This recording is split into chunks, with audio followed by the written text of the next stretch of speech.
a song of courage and hope. The darkest clouds are often lit up with flashes of lightning. Why broodest thou, my friend? There is nothing to worry. False despair has veiled the pearl of glory. Why weepest thou like one poor and lowly? Discover thy essential nature. Thou art the only truth, sublime and holy. Associate not with the restless mind. Practice self-control.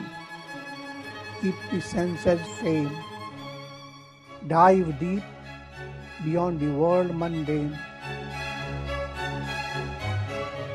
In the drama of the world process, play thy part well, filled with bliss supreme, ever untouched and free. In brief, realize the self, attain eternal glory of Satchit Anand.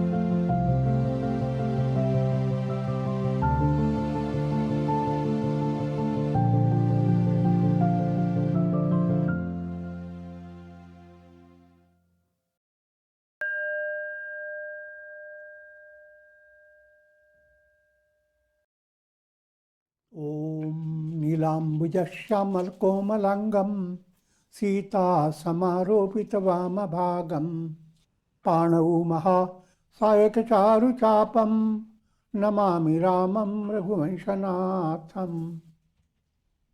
Adorations to Lord Rama, whose complexion is like a blue lotus.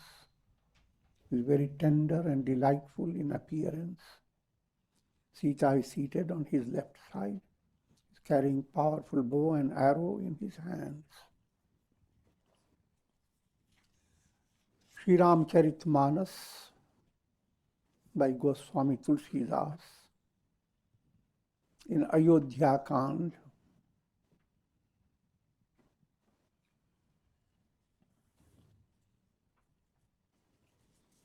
And verse number is 136.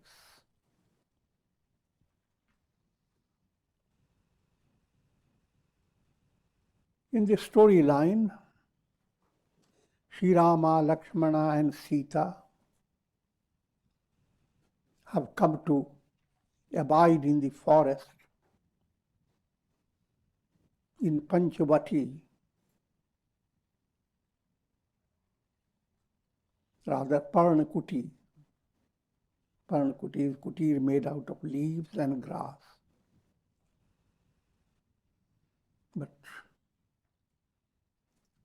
in mystic line, the deeper understanding,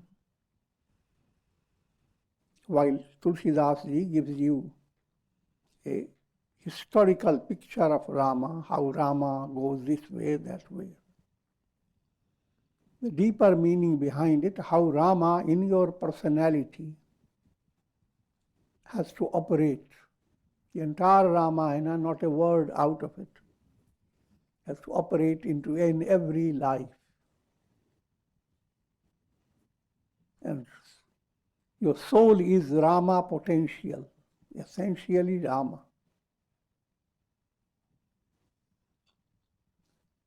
Your personality set has four aspects: jnana, wisdom, that's intellect, represented by Rama.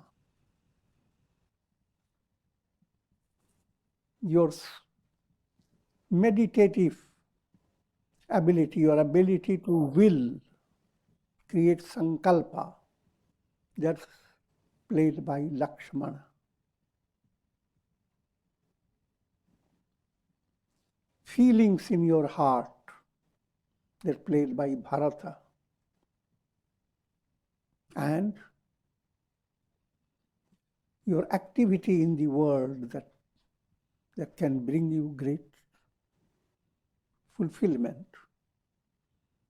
done by Shatrughna. Shatrughna is karma yoga,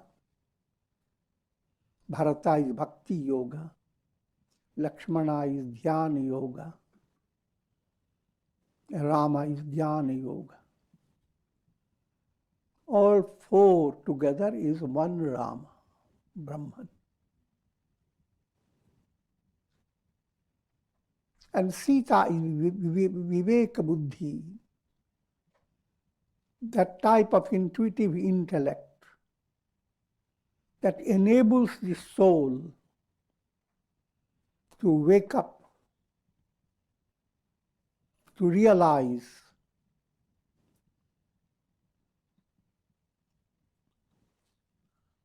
and in a storyline, it is led by Sita, because Sita is kidnapped by Ravana. Rama creates so many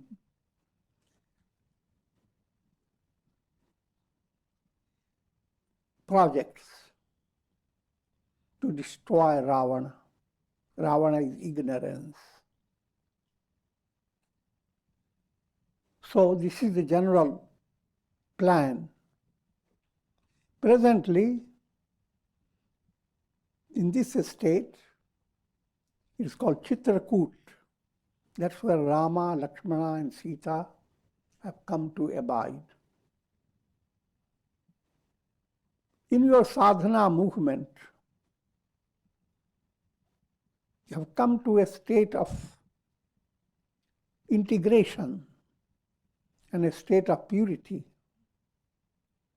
that allows your mind to envision how it would be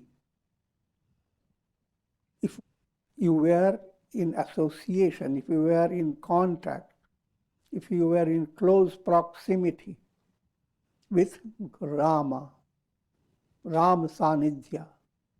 How will it be? Experience, how will your life be if you have experience of closeness with God, closeness with Rama? So first you try to figure out, it's just like if you are working for wealth, and then you begin to imagine, if I have so much money, what I will do. You sit on your broken hut, and now visualize, here will be a palace, there will be a lake, swans will be coming.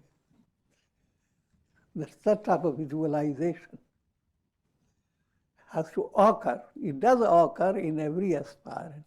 When you do your sadhana, you're always expecting something to happen. That expectation comes to a very advanced state.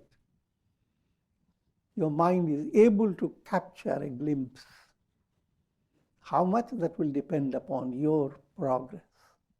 But this is the ideal before you capture the glimpse. And go on capturing it in your meditation, in your sadhana, until you have full experience. You are not going to capture, you are already captured. So with this, enjoy this forest setting, and all people, how do they feel with Rama, Lakshmana, Sita in their midst? Veda Bachana Muni Magamanagam Te Prabhu Karuna Ain Vachan Kiratana Ke Sunat Jimmy Pitu Balaka Ban. Rama, who is inaccessible even to the teachings of the scriptures. If teachings stay verbal, palabras, and even if the teachings stay a little explored but not complete, in brief, as long as you are simply intellectual,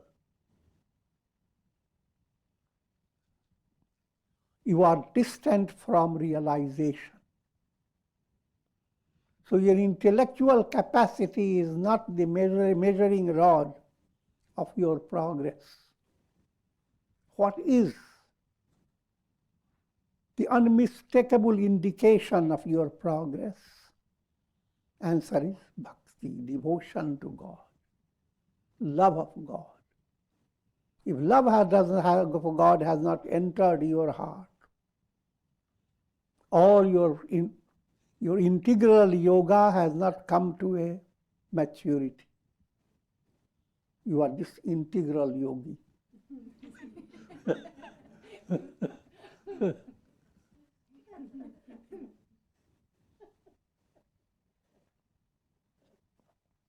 So as long as you are this integral, Rama is far distant, no matter how long much sadhana you have done. But once love of God has entered your heart, you are on a very advanced level. So, because of love of the heart, that Rama now sits with all those wild tribes. For others, they are simply wild. They don't possess good hats or good clothes. They are not equipped with anything civilized. But they are loved by Rama himself. So that is more important than living in the world with all show and artificiality and without that Rama's love. Be those wild creatures and enjoy Rama's love. It's allegorical. To the masses, it is wilderness. Come into the world for practicing Vairagya. There are lots of good things to go after. So this is wilderness.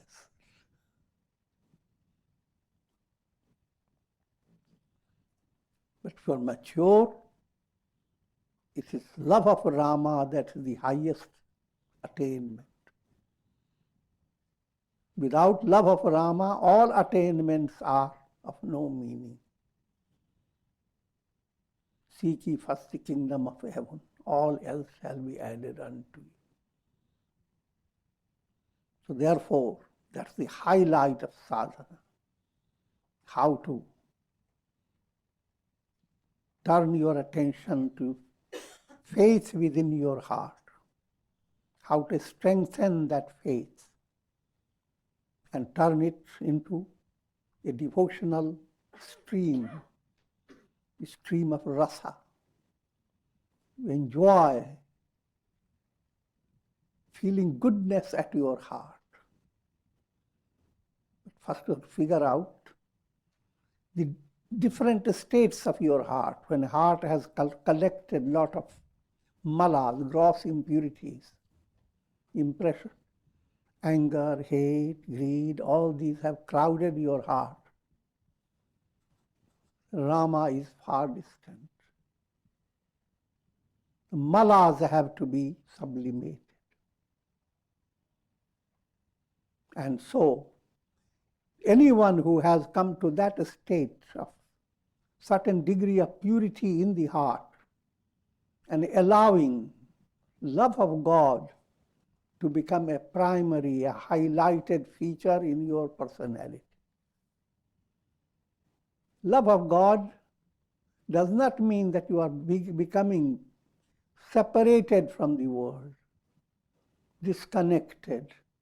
Rather, it means you are more connected.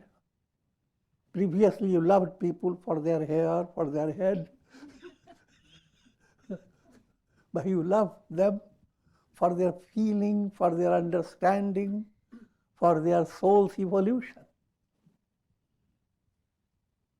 And in that love, we find a greater fulfillment of all aspects of love. So, love of God is enhancing every concept of love that you have in your heart and bringing them to fulfillment.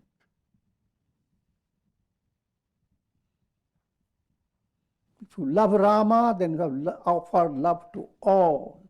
That's in one statement. All means past, present, future, whatever you can think of. So Rama hi keval prem piyara. Love of God, that's the only attainment which pleases God in the most profound way. Because once you have love of God, you are coming closer and closer to God and become one with God. Because God or Brahman is your essential reality. Your soul is like a reflected sun. God is the sun.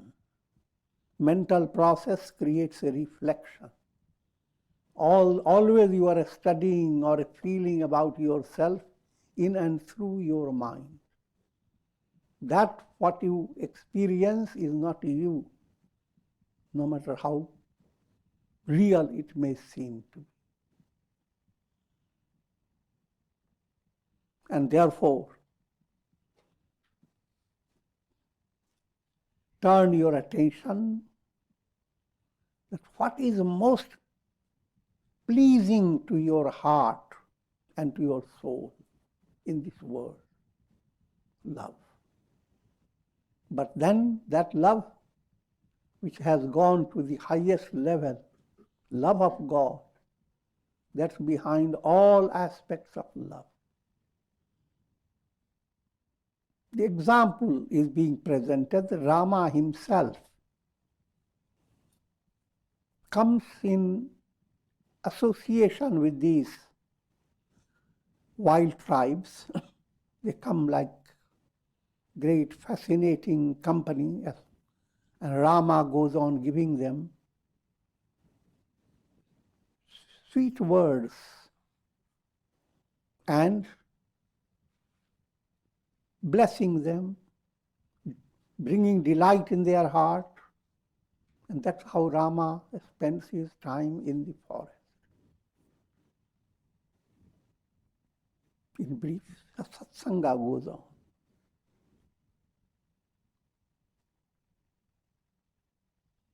विदा किए सिरसारांश नाई सिधाए प्रभु गुण कहत सुनत घर आए.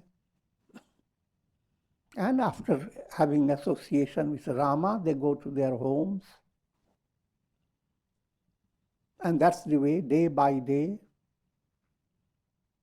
life continues in Chitrakoot. Chitrakoot, literally, Chitrakoot is a mountain, but the meaning, subtle meaning behind it. You are bringing your meditative movement to a certain state, a state that glimpses the goal. It glimpses to a certain extent. Chitran karana, chitra. You come to a state where you can bring your device and catch a picture.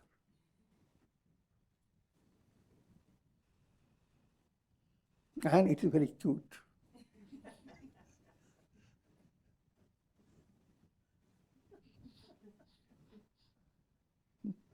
No matter how terrible your days may be, your turmoil, sit in meditation. Allow your bhavana feeling to operate. Get into yoga nidra. I'm using things that people know. And you are able to capture, take in a picture of how it looks to be with God, to be united with God. How joyous it is to not to be living in a world of mortality, but a world of fullness, where you are not there is no situation where you are going to lose anything. Purna Mada. You are not the body, you are not a fool. You are full.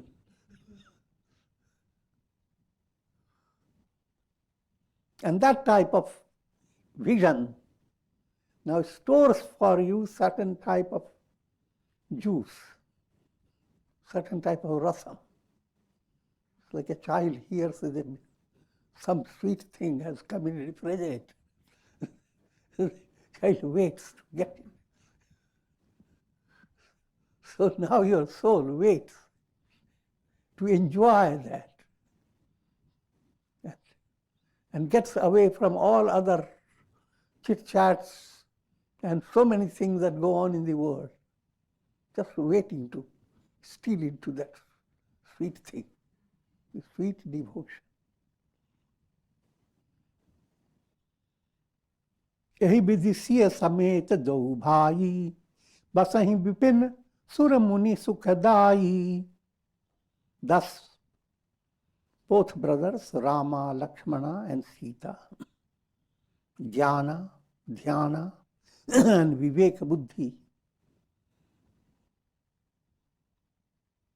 While Rama and Sita, they are in Chitrakoot.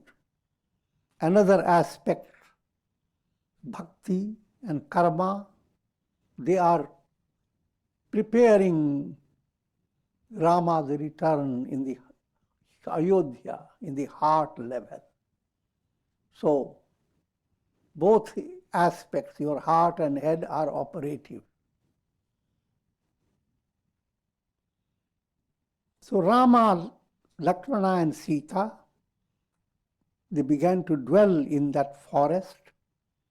Sur Muni Sukhadai, Sur gods, how gods become happy.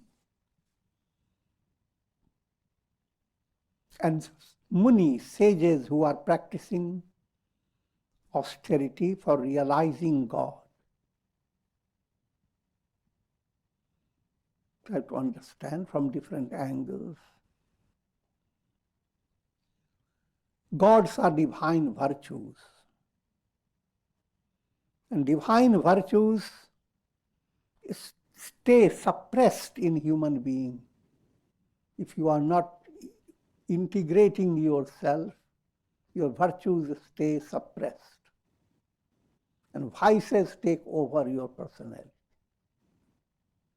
But now, with this type of Chitrakoot setting, virtues are feeling free. Vices will not be there for long. So the virtues have a bigger expectation. And they are going to blossom. So gods are very pleased.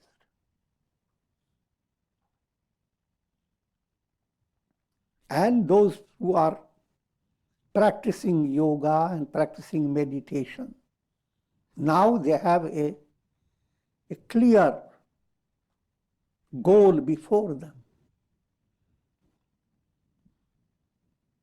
Because Rama's presence will not make their practices in wrong direction. जब ते आई रहे रघुनायक, तब ते भयउ बनु मंगलदायक।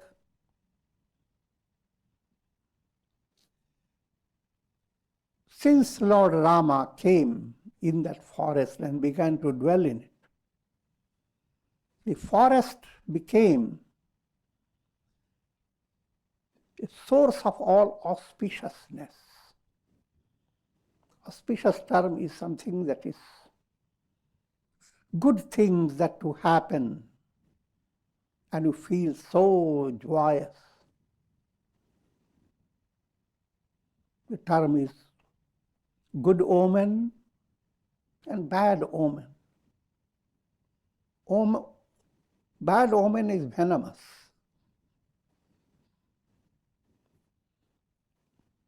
It is instinctive in every human being to create in the mind certain concept of something auspicious, something inauspicious. And from a healthy point of view, anything that is leading you to become more integrated, spiritually healthy, is auspicious. Anything that is taking you away from your real health and happiness is inauspicious.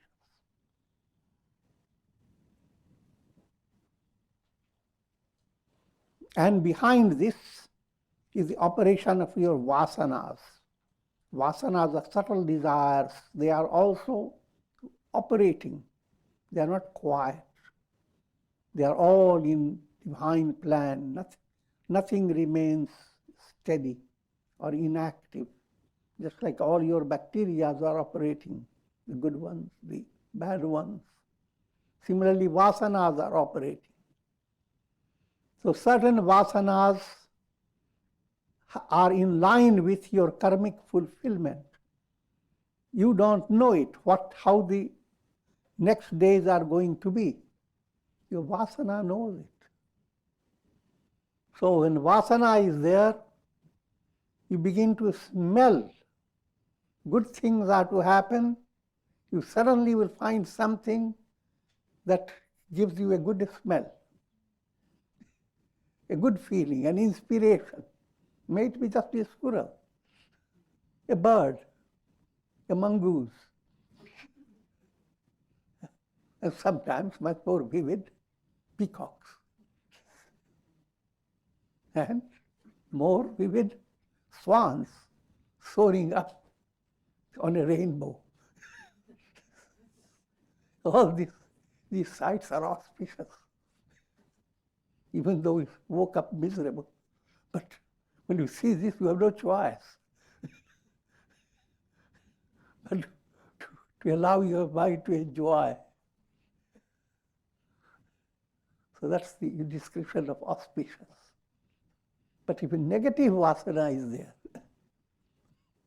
you would look at the road and see beautiful swans and birds. But to turn your face back, my servant hasn't come,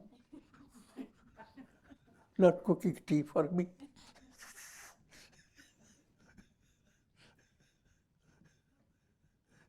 Your feet are hit by rocks on your way. And now it says, this is inauspicious.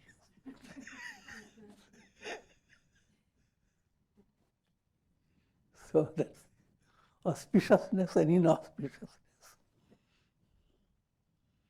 The spiritual aspirant, that's his ideal, to make the whole life process auspicious. If God is within your heart, ask yourself, is it today auspicious or inauspicious? Turn to your heart. You, God, are you there or not?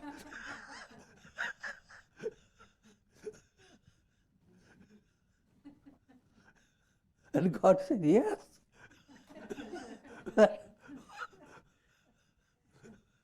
Oh, so it's bound to be auspicious.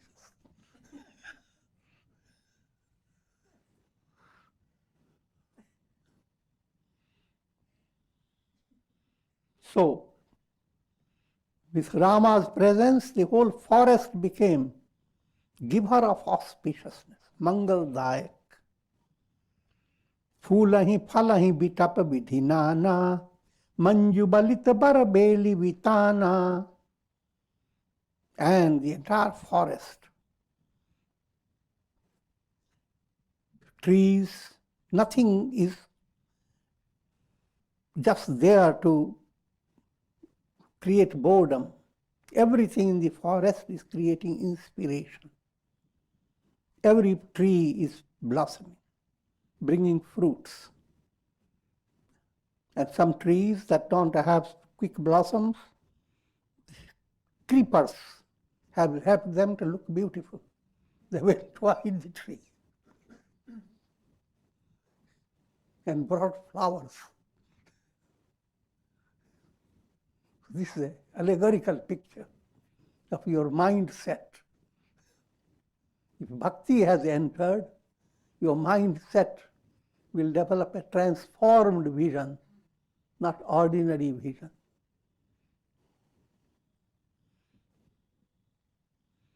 If there was a barren forest, now it will be forest in the spring season.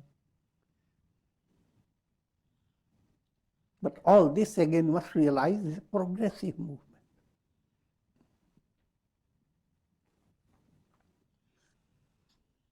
Surataru saris subhaye suhaye manahum bibuddhaban parihari aaye.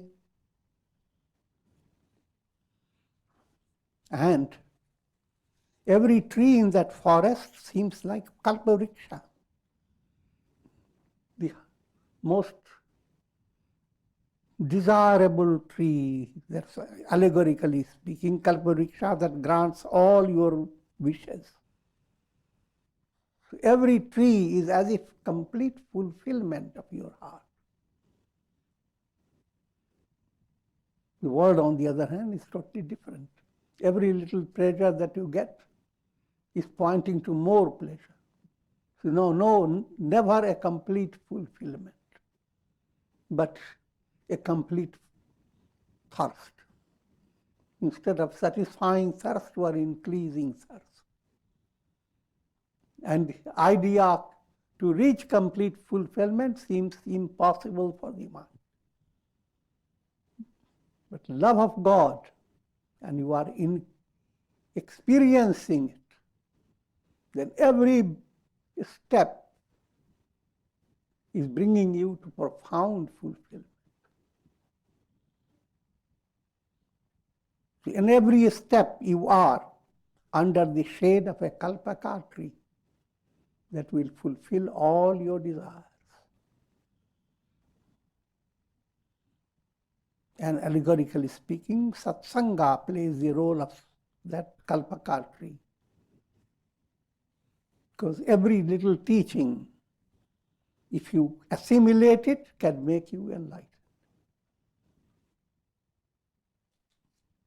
Surataru saris vasubhaye suhaye manahu vibuddhaban parihari aaye.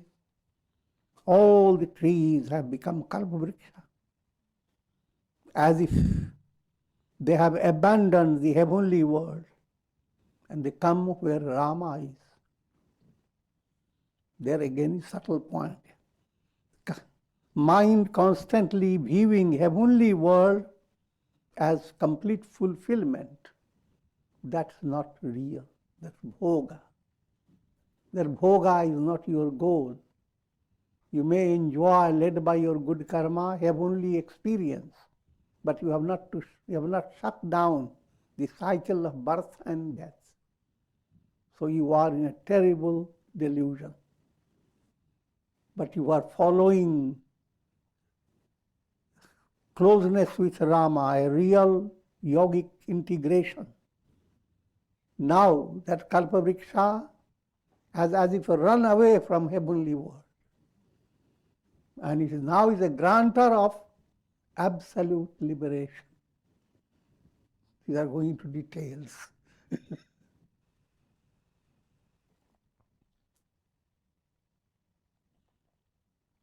Gunja manjutar madhukar shreni trivida bayari bahai sukhadeni. And swarms of black bees hovering over beautiful flowers,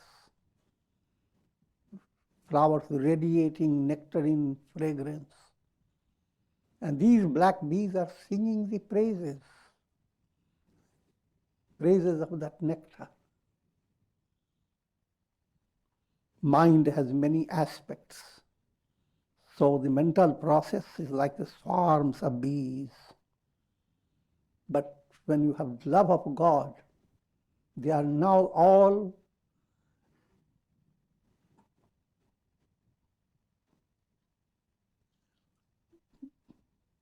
bees going after the honey of devotion. And so while mind and so many aspects of your mind are involved with enjoying the sweetness of divine love, sweetness of divine love enters and your mind runs around. Swarms of bees rise in the forest of your mind. And they're going after wonderful blossoms. For simple illustration, think of Ramayana. Now, if you are a devotee, your mind, in each time you meditate, your mind can go Rama's childhood days, enjoy all that happened in Ayodhya, enjoy every step Rama has taken, how he married Sita, and how he helped Vishwamitra. Any step from beginning to end, there are swarms of bees buzzing in your mind.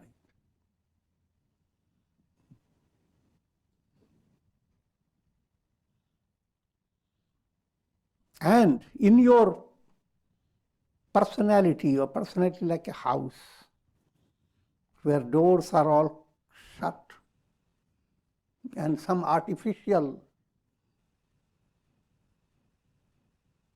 wind has been created by technicians of avidya.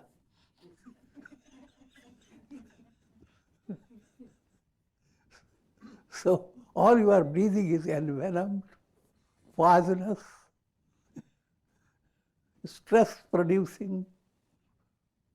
But now, while the bees buzz and nectar is, perfume of nectar is in the air comes in, breeze comes in, bringing in of three qualities: Sheetal, Mand, Sugandh. Sheetal, taking away all your stress. Cool. That's why people say, how cool. In a world that is so cruel and tragic, coming to a state of how cool. Sheetal. Mand, how gentle, how gracious. Sugandh, full of perfume. It is another name for Sat-Chit Ananda.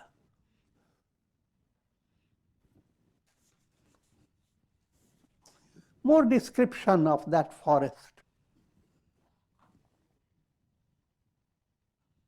Mind that has become a forest, a divine forest, by love of Rama. This description of your own mind.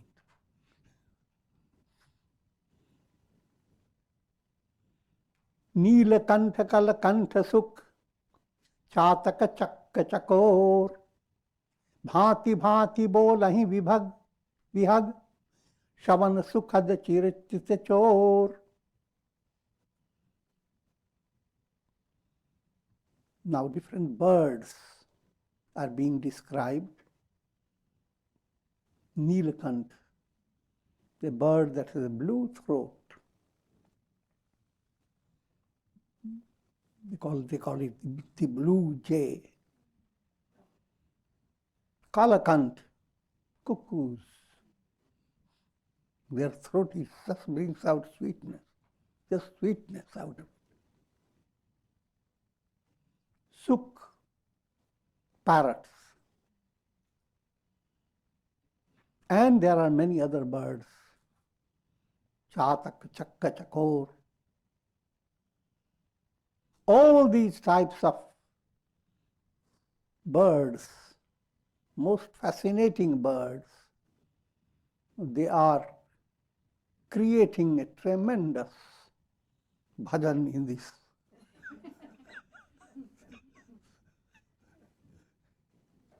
forest ashram. And that forest is your own mindset. That's your goal, you see. And that's for that purpose you come to satsang and do all sadhana, etc.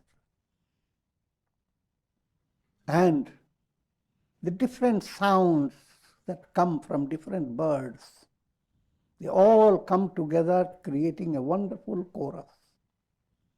Chorus that steals away your mind.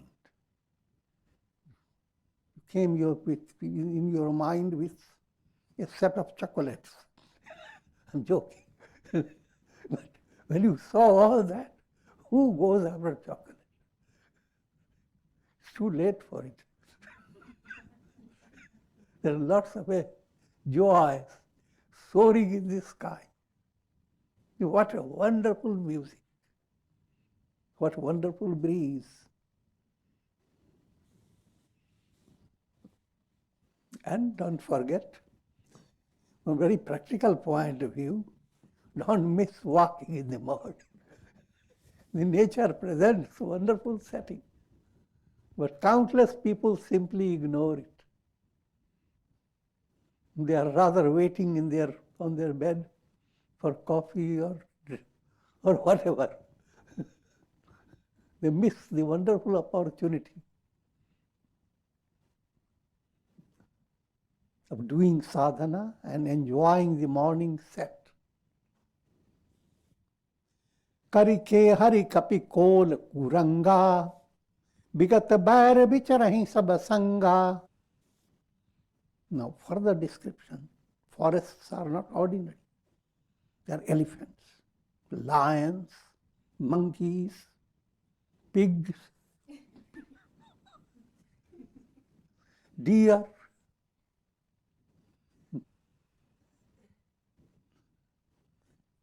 In ordinary forests, there is always a scene of turmoil. Animals being crushed and killed, their bones lying around, foxes waiting to snatch something, and so forth. But Rama's forest is a different forest.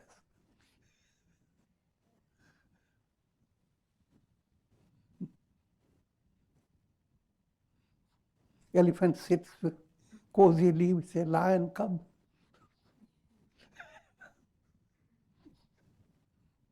I'm just giving you one sample. Can you imagine many more?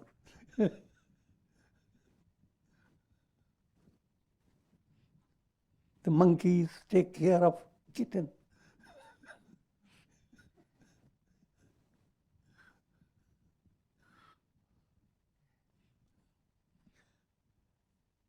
But don't take it literally.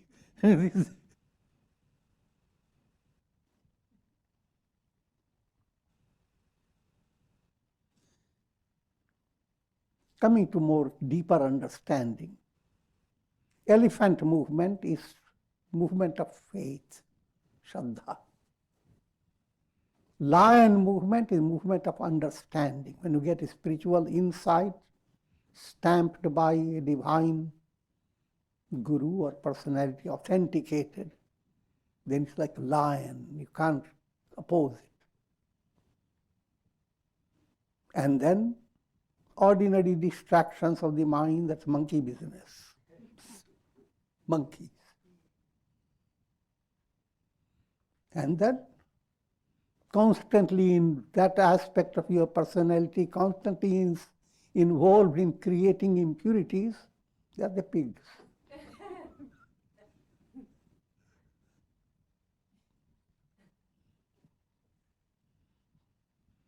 And then your normals, going after sense desire, makes you deer in the forest. Ever subject to being hunted down. But in Rama's forest, all of them have become one divine family. Bigat bear, they have no animosity with each other. Just like in a good family, they live all together, having different tastes, different personalities, different looks, but who cares? All is one wonderful family. Bichrahi sab sanga. An advanced message, that's your goal in life. Hold no grudge in your heart. Behave normally in the world. Person says someone is bad, don't go and we're losing an hour time to prove that person is not so bad, only 50% bad.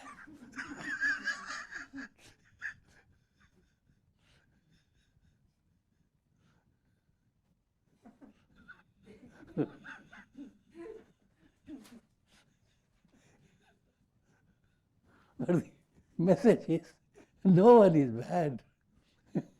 All are souls. Souls in bhava, in the hospital of the world process. Everyone deserves to have compassion. So only a compassionate heart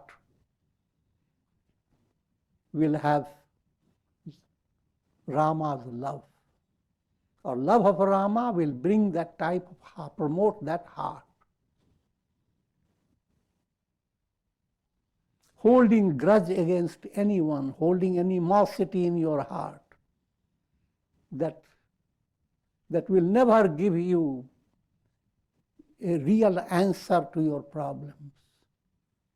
It simply will go on creating problems. You live in a world that is full of shoka tree. Every tree brings sorrow. But you develop viveka buddhi, develop love of God, and you are living in a world that is sorrowless, ashok. फिरत अहेर राम छवि देखी, हूँ ही मुदित मृग बिंद बिशेखी. All these animals move in that forest with such love for Rama. They wait for Rama to come out of his house, his Parnakutir, leafy house, and go do akhet, hunting excursion. Any hunting process is a terror to the birds and animals in the forest. But Rama's hunting excursion is totally different. Because whoever he hunts down, he gives liberation to that soul. So you rather want to be hunted down by Rama.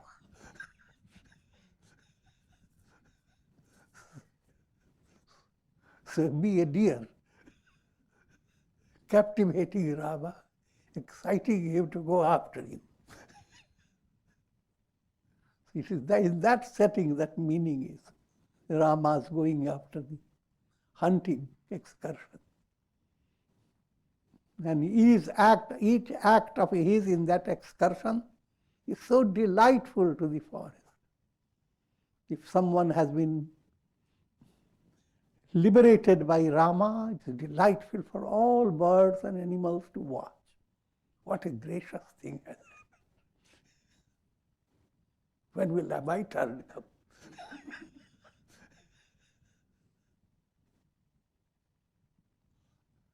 Otherwise, people reading Ramayana, They go into a big confused mind. Was Rama a non-vegetarian or was he a vegetarian?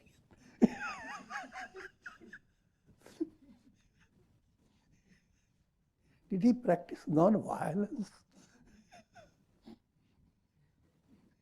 Or was he a hypocrite?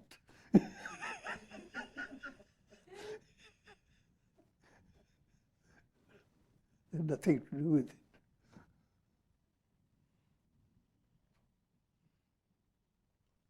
विबुध Vipin जहाँ लगी जग माही देखी राम बनु सकल सिहाही. All the forests that abound with gods, now those gods, when they have a glimpse of Rama's forest, they are all jealous in a positive way.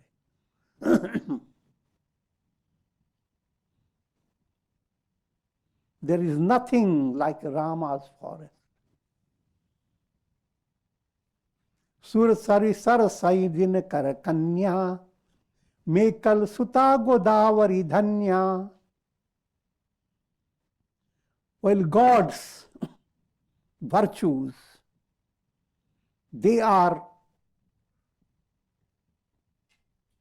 admiring Rama's forest. It's all allegorical setting. The virtues want to be in Rama's forest, not in a setting that leads one to Swarga.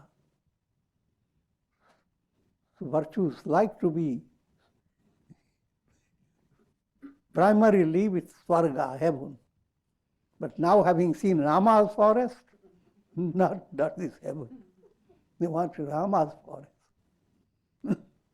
Even though they don't have all the palaces of the heavenly world. But Rama's setting is far more glorious than all they can imagine. And divine feelings, pure feelings, sattvic feelings, they are rivers. Ganges, Saraswati, Yamuna, Narmada, Godavari. All these rivers are the divine feelings radiating from the heart. But again, your good feelings radiating in the heart, at first stage, they are preparing you to go to heaven, Swarga. But now, since there is Rama's forest, a comparison can be seen.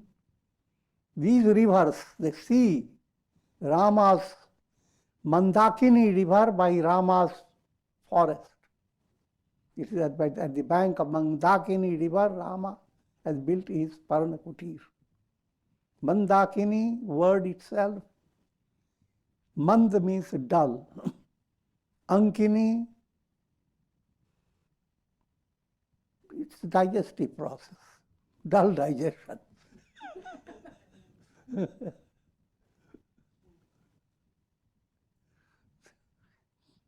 She who doesn't have stomach for worldly pleasure,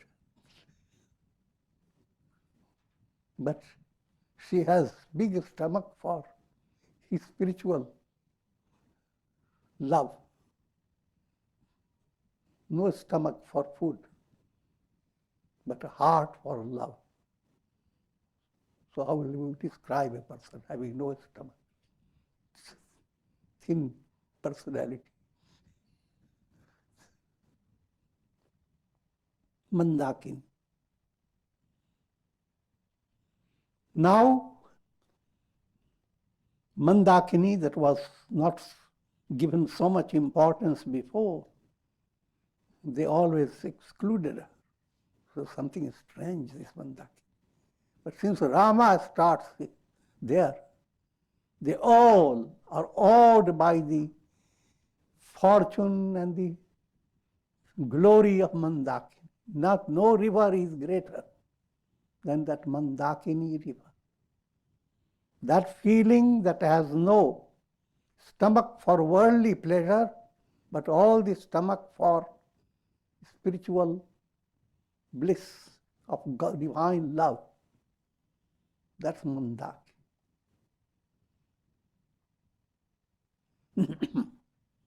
Mand Ankini. Shail Himachala Adik Jete. Uday Astagiri Aru Kailashu. Mandur Meru Sakala Surab Da Basu. And while feelings are described as river, your different sets of understanding, they are like mountains. All the mountains, they are jealous of Chitrakuta mountain, where Rama abides. All your understandings become little compared to the understanding which brings your soul close to God. Bindhi mudita manna sukha sada samayi, shama binu bipul barayi pai. Now all these mountains, Shail, Himachal, Adik Jete, Himalaya and other mountains, they sing the glory of Chitrakoot.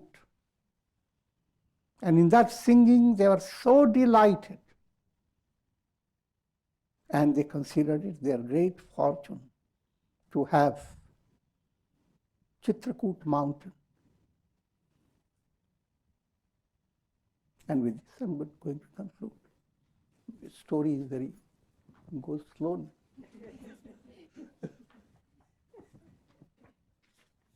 Om Trayambakam Yajamahe Sugandhim Pushtivardhanam Urvarukum Bandhanan Mrityor Mukshiyamamritat Sarve Bhavantu Sukhina Sarve Santu Niramaya Sarve Bhadrani Pashyantu Ma Kashchid Dukha Bhag Bhavet Asato Ma Sadgamaya Tamso Ma Jyotirgamaya Mrityor Ma Mritam Gamaya Om Purnamadaha Purnamidam Purnat Purnamudachyate Purnasya Purnamadaya Purnamevavashishyate Om Shanti Shanti Shanti.